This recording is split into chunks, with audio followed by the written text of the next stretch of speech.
So it's the end of the day. I'm probably going to stop. This is going to be the last episode we do. And I thought it'd just be worth explaining what we're trying to achieve again and try and recap what we've covered off. We've done 6 or 7 videos. I've even lost count of how many things we've covered off. But really, it's just a starter for those people who are looking to get into technology procurement. There's a lot of complexity around technology, as most people know. But the key things are, if you understand the main food groups of structure of how things hang together, you can pretty much do anything. And a lot of it's about confidence. So what we covered off really is, we talked about what technology is, and most people are a bit intimidated by it, but in reality, it's 3 things: hardware, software, and services. We went into a little bit of detail about some of the implications of those 3 things. Hardware, physically you need to move it somewhere. Software, you need to think about the license terms. And services, you need to think about what sort of services do you want. Do you want to have an outcome delivered, or do you want an ongoing, maintained service?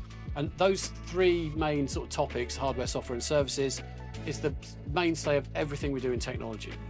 We then talked a little bit about what the supply chain implications are and how the supply chain is structured.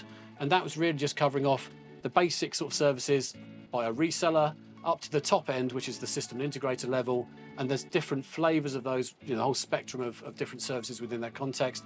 And so from a procurement perspective, you really need to know what you're trying to achieve, what your internal capability is, and then buy services in that context. We also talked about what is known as technology stack. So that is, starting in my mind from the data center up to applications and all the different consequences of different things you're buying in that context. And if you tie all those things together, as a procurement professional, you've got all the basics to start doing some pretty complex stuff.